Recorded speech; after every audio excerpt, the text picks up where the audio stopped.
Founding Fathers believed to be impossible. But we're going to go beyond simply palliating the economic problems of the American people. So we're going to take this idea of economic liberty and even go beyond what Franklin Roosevelt was doing. So Roosevelt's program sought to identify people in need and meet that need. If a person lacks economic resources, well, we have everything from aid to families with dependent children, to housing assistance, to Social Security. But these are simply programs where we give you money to solve a problem. No, Johnson wants to do more than that. Johnson wants to go on to attack the very sources of poverty itself. So we're not simply going to treat the symptoms, which is what most of FDR's programs did. We're going to do that. We're going to do more of it, a lot more of it. But we're also going to get at the sources of poverty and try and eradicate those. So we have educational programs. We have community action programs. We'll have national coordination of an effort to eradicate poverty through a new office, the Office of Economic Opportunity. Of course, this is the White House-based organization, is very famously headed by Sergeant Shriver, one of Johnson's confidants. So we have all of these programs. Aid to distressed areas. Right? We're going to bring more of the benefits of civilization to places, he says, like Appalachia. So the Tennessee Valley Authority on an even more massive scale. So we're going to attempt to remove the causes of poverty.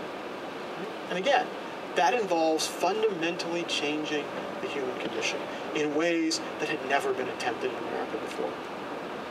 Okay, so we have civil rights, and we have the abolition of poverty. But going back to his Great Society speech, Johnson says that these are, quote, just the beginning. So fundamentally changing the human condition and eradicating poverty and eradicating racial injustice. That's just a start. Johnson's program cannot be defined by its modesty. Okay. He says, we seek a nation where every man can use that wealth to enrich and elevate our national life and to advance the quality of our American civilization, unquote. Or will we be selfish and enrich ourselves at the expense of others? And I think that's the clear implication.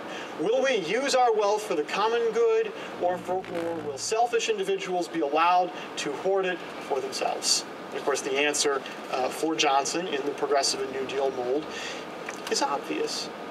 But in order to do what Johnson has in mind, we have to have an entirely new role for the federal government.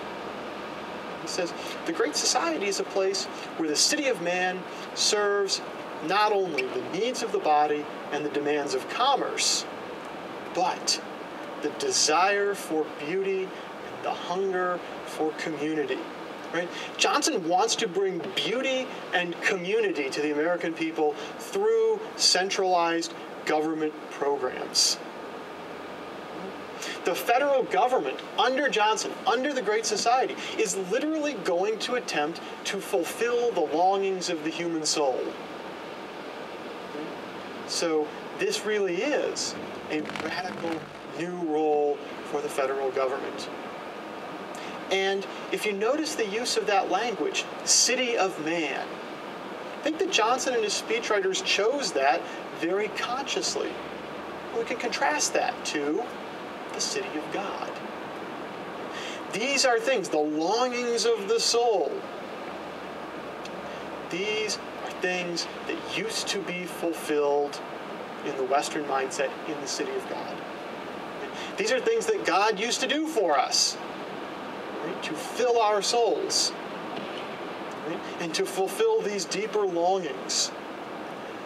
We don't have to worry about that anymore. The federal government is going to do it for us. Right? So in a very real way then, with the Great Society, the city of man is going to replace the city of God. All right, now, he continues. in his nomination acceptance remarks. We seek a nation where every man can find reward in work and satisfaction in the use of his talents. We seek a nation where every man can seek knowledge and touch beauty and rejoice in the closeness of family and community.